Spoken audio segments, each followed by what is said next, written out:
Vamos a charlar un ratito con una persona que tiene mucho que ver con el diseño de esta nueva fachada de la iglesia principal, parroquia única cañichurriana, San Antonio Abad. Es le llamamos nosotros ya lo que va a finalizar como la torre nueva de San Antón. Es el arquitecto que en su estudio de la orilla de la torre ha diseñado este proyecto. Y él nos va a hablar de la parte técnica, porque ya hemos hablado con el párroco de otras cositas y también del acabado de este trabajo. Francisco, de todo estamos ocupados. Gracias por acercarte hasta nosotros a pie de obra, y vamos a hablar un poquito de la parte técnica de este trabajo, que va a cambiar un poco lo que es la fisonomía de la fachada principal de la iglesia de San Antonio Abad, parroquia de Churriana. Entonces, en principio, ¿cómo ha surgido? ¿Habráis hecho proyectos diferentes? Efectivamente. Bueno, buenas tardes, gracias por haberme invitado a esta entrevista. Y lo primero que se voy a comentar es cómo nace este proyecto. Este proyecto nace por una necesidad de que había una fachada que estaba muy deteriorada. Era la antigua fachada de San Antonio Abad, de la parroquia de Churriana. Era una espadaña, es una doble fachada que va paralela a la nave principal, que es la que ahora mismo se ve aquí detrás de la obra precisamente. Y entonces esta fachada está muy deteriorada. Tenía una armadura interna metálica, unos pilares metálicos que estaban oxidados. Entonces nosotros no sabíamos el alcance del óxido de esta armadura. El arreglarla o el reformarla podía suponer lo que aquí decimos pan para hoy o hambre para mañana, porque no sabíamos si el arreglarlo por aquí dentro de X va a suponer otro desconchón por allí. Entonces, como no podíamos acotar el alcance de la reforma, se decidió cambiar el proyecto completamente.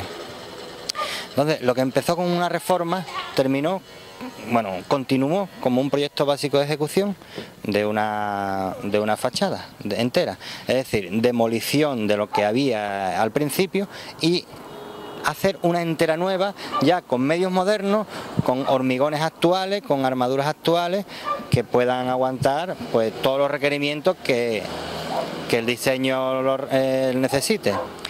Entonces, en base a este nuevo planteamiento se elaboraron varias propuestas, y esta que hemos llevado a cabo al final fue la que eligió en realidad el Consejo Parroquial, que todo esto lo debatimos, lo sometimos a debate y a una votación, etcétera, y entonces al final pues se decidió llegar a este diseño. Bueno, esto es un poco una pequeña introducción, porque esto, aunque fue algo más dilatado en el tiempo, se puede resumir así en un momento, ¿no? Sí, Francisco, es que es lógico, porque incluso yo creo que habéis tenido que estudiar sobre lo que hay hecho para que no desentone lo nuevo que vais a hacer. Efectivamente, la nueva propuesta tenía una serie de puntos que había que cumplir. Por ejemplo, hay uno, y para mí es de lo más importante, que es el que se refiere a la conservación y mantenimiento de la actual estética, o potenciarla incluso, la actual estética de la fachada. Es decir, el nuevo diseño no tapa ninguna ventana, no tapa el óculo, no tapa el techo inclinado, es decir, se complementa con este antiguo diseño, con este diseño heredado, pero no lo tapa en ningún momento, ni pretende estar por encima de él. Todo lo contrario, es un diseño muy sobrio, muy simple, muy fácil, de forma que quede siempre por debajo del que ya tenemos, que es este que es el que pretendemos mantener, efectivamente. Francisco, ¿y esto lleva ahora hormigón y hierro como pasó en la iglesia nueva? La verdad es que sí, porque tenemos que cubrir una necesidad estructural bastante generosa, ya que tenemos una techumbre que tiene poco apoyo, con el objetivo de dejar lo más diáfano posible la entrada. Es decir, porque si yo lleno la entrada de pilares, pues reducimos la cuantía de hormigón, reducimos la cuantía de hierro, pero estamos tapando la entrada. Yo creo que no interesa, creo que se puede arreglar de esta otra forma. Y a eso tenemos que sumarle la altura de la torre, que esto lleva un torreón de 12 metros en proyecto, bueno, 12,5 creo recordar de memoria, exactamente. Entonces el torreón ese, en función del estudio geotécnico, que se hizo un estudio geotécnico a conciencia para este proyecto, nos dio como resultado el armado y la cimentación que teníamos que meter para que este torreón se aguante a sí mismo.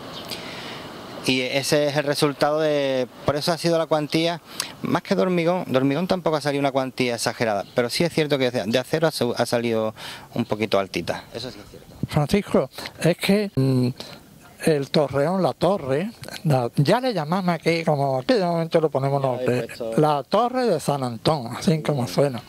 Entonces, lo que es la parte baja, que el porche de entrada va a quedar muy diáfana, pero el torreón en sí, nuestros televidentes o internet querrán saber si va el interior hueco, si las campanas, cómo van repartidas, no sé si hay 3 o 4...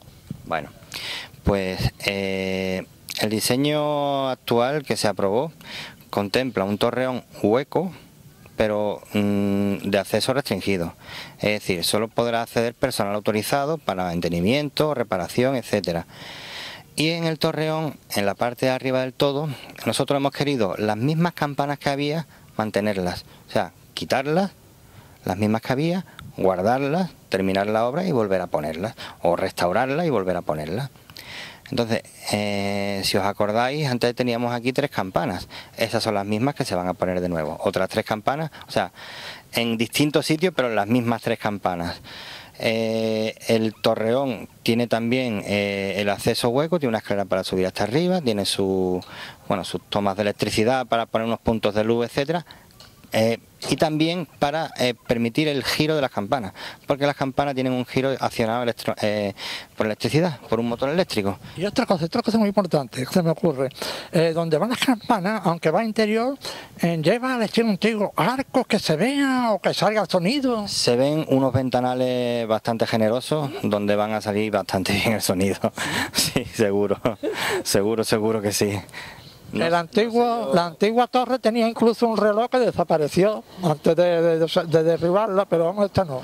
Este diseño no contempla un reloj, pero se le podría incorporar si fuera preciso, no habría ningún problema, se le podría incorporar. Lo que pasa es que eso no es una decisión que pueda tomar yo, eso es un tema que ya tendría que tomarlo, tenerlo en cuenta entre todos los que deciden el diseño de la fachada. Y el final de la torre de San Antón, tejado, ¿qué estética lleva? ¿Más moderno en cuanto a recortes de los vuelos? La estética es muy simple, es una estética, no es minimalista como tal, pero se puede encajonar, digamos, encasillar un poco ahí. ¿Por qué hemos llegado a ese diseño? Porque nosotros cuando hicimos el estudio de la fachada actual nos dimos cuenta que esta fachada en realidad tiene muy poco adorno, es una ornamentación muy pobre. Si nosotros le metemos más ornamentación a la nueva fachada, ¿qué hacemos? Que la de atrás la tapamos, porque va a prevalecer sobre la de atrás. Entonces lo que hemos querido es la de adelante hacerla muy simple, lo más simple que se pueda, y de esta forma lo de atrás sí tendrá, exactamente, seguirá estando, incluso se potenciará. Efectivamente. Ha sido un poco la idea que hemos tenido a la hora de acometer el diseño. Entonces hemos utilizado hormigón visto y hemos utilizado enfoscado y pintado blanco de toda la vida. Enfoscado y pintado blanco de toda la vida, que es el que predomina aquí en Churriana y en todos los pueblos de la zona, o sea que encaja en el ambiente perfectamente. Y el hormigón visto lo hemos querido meter como un elemento, como la fachada en realidad es prácticamente una estructura, porque prácticamente la fachada es una estructura, pues hemos querido enseñar qué es lo que soporta esta estructura, y entonces hemos dejado el hormigón visto, al cual le vamos a dar un acabado con una estética como si fuera el encofrado visto. Es lo único. Francisco, y lo que es el techo de toda de todo lo que es el porche, de nuevo de entrada, cómo termina, lo que es la parte alta. Sí, el techo será enlucido y pintado blanco normal y corriente. Bueno, el techo de la entrada, el techo del porche de entrada será también de hormigón visto. Pero ¿y la parte del tejado, llamémosle, para entendernos? Tú dices visto desde arriba. Eso será una formación de pendiente de cemento que eche las aguas afuera y ya está, sin teja y sin nada. Si le metes teja ya le estás metiendo ornamentación, porque la teja de alguna forma lo es, ¿no? Ornamenta también y tienes que darle su pendiente, tienes que hacerle sus tabiques palomeros, etcétera. Y entonces hemos querido eliminar todo eso. También quiero decir un apunte, que todo este diseño también ha sido posible y su elección, y se eligió en su día también un poco mirando el aspecto económico, porque este diseño también es más económico. Entonces sí es cierto que vamos a tener una obra con mucha presencia en la barriada de Churriana, porque va a tener una buena altura, porque va a tener una obra con unos buenos pilares, es decir, va a tener presencia, va a tener carácter de iglesia, pero todo esto dentro de un presupuesto ajustadito. Para nada, para nosotros ha sido un placer que este hombre tan ocupado haya hecho un acto en el camino y aquí a pie de obra nos haya hablado de esta nueva fachada de nuestra iglesia parroquial.